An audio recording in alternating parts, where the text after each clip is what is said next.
Oui, Monsieur le Président, mes chers collègues, c'est donc la première fois que nous sommes de nouveau réunis, comme l'on dit, en présentiel. Et dans mon propos, je voudrais d'abord avoir une pensée pour ceux d'entre nous, ceux de notre pays qui sont partis trop tôt. Redire pour notre groupe notre admiration pour le dévouement, l'abnégation des personnels soignants qui nous a fait comprendre que parfois, plus qu'un métier, c'est une vocation, alors qu'ils l'ont dû l'exercer dans des conditions extrêmes de dénuement. Vous donnez acte de nos contacts réguliers depuis le début de cette crise sanitaire et des échanges que nous avons eus. Quant à ce qui concerne la crise, je n'y reviendrai pas. Je pense que tout le monde l'a en tête. Elle a été marquée par l'impréparation et le manque d'anticipation de ceux qui nous gouvernent. Il en est résulté une catastrophe parce qu'il y avait une dépendance et une perte de souveraineté. S'il y avait eu impréparation et manque d'anticipation, mais que nous avions sur notre sol national les moyens d'y répondre, la catastrophe n'aurait pas été à cette mesure. Nous sommes gardés durant toute cette période et nous nous en garderons encore aujourd'hui des expressions tranchées, des avis péremptoire, parce que dès que l'on touche à la maladie et donc à la vie, à la mort, il y a des divergences fortes d'appréciation que nous avons tous pu constater, même au sein du corps médical. Ce qui est la prudence pour l'un peut être la peur pour l'autre, ce qui peut être la liberté pour l'un peut devenir l'inconscience pour l'autre. Je pense que viendra le temps de l'observation scientifique dans quelques mois, lorsqu'on pourra comparer entre les pays les taux de mortalité, les taux de létalité, et que l'on verra si effectivement, dans notre pays, le remède du confinement n'a pas été pire que le mal.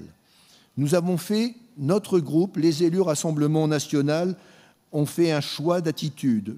Premier choix, c'est le respect des consignes qui sont données et que nous nous appliquons tous à nous-mêmes, y compris les consignes de distanciation physique.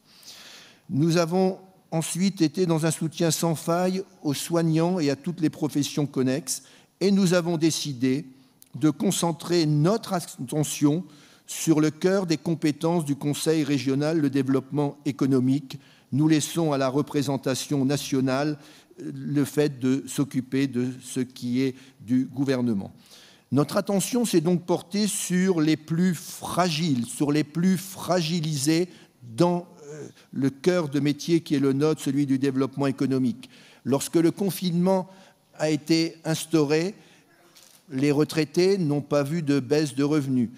Les fonctionnaires, avec l'autorisation spéciale d'absence, n'ont pas vu de baisse de revenus. Les salariés du privé ont eu une baisse de revenus de 16 et même plus lorsqu'il y a les indemnités de déplacement et autres.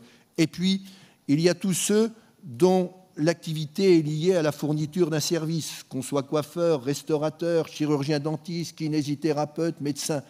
Et à cela, du jour au lendemain, le ciel leur est tombé sur la tête.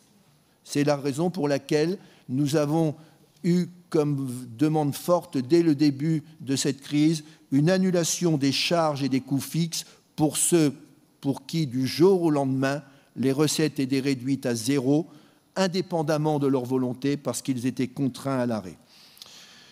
Sur votre action, nous avons voté et nous continuerons, là encore, je pense, d'une manière globale, à voter l'ensemble des délibérations, quelles que soient les réserves que nous avons exprimées. J'ai eu l'occasion de le dire le 10 avril, nous trouvons que vous n'êtes pas allés assez vite, que nous aurions pu nous réunir dès la fin mars en commission permanente et non pas attendre le 10 avril, que nous ne sommes pas allés assez loin et assez fort au soutien des indépendants en particulier, c'est de là que je vous parle de l'annulation des charges.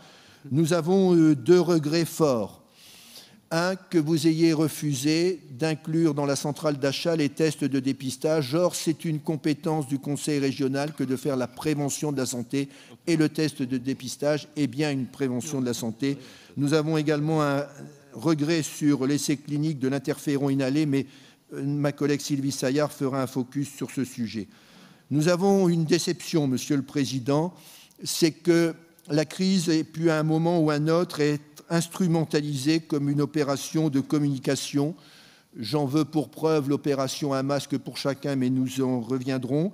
J'en veux pour preuve le plan de relance. Il est annoncé dans la presse depuis plus d'un mois. Eh bien, ce plan de relance, la communication en est faite en nous envoyant le plan de relance. Je crois que c'est dimanche soir à 22 h. Tout cela contraste avec les contacts réguliers que vous avez décidé d'avoir avec l'ensemble des groupes politiques. Alors, il y aura des conclusions à tirer. Et comme je vous l'ai dit, je me garderai de propos péremptoires, d'actions, d'expressions tranchées. Ce qui est sûr, c'est que nous ne tomberons pas dans le piège de confondre les personnes et l'institution. L'amateurisme, les mensonges du gouvernement sont une chose. Ils représentent temporairement l'État. La confusion intellectuelle serait de reporter sur l'État lui-même les erreurs de ceux qui gouvernent et de demander aujourd'hui plus de décentralisation. Il en est de même pour les forces de l'ordre. Certes, il peut y avoir des bavures de la part de certains policiers, mais il n'y a jamais de violence policière. Il y a une violence ou un laxisme d'État. Il peut y avoir des forces policières utilisées comme force de répression contre les gilets jaunes et il peut y avoir un laxisme d'État contre certaines populations. Mais cela n'est pas nouveau. Je pense que c'est Jean de La Fontaine qui disait « Selon que vous serez puissant ou misérable, les jugements de cour vous rendront blanc ou noir. » J'ose encore employer ces mots. Enfin, si nous pouvons tirer une conclusion, c'est que ce système est à revoir. C'est celui de la marchandisation du monde, celui du libre-échangisme dans le cadre d'une division internationale du travail, celui du fiasco des organisations internationales et en premier lieu l'OMS, et c'est enfin la nécessité impérative du patriotisme et du localisme. Je vous remercie.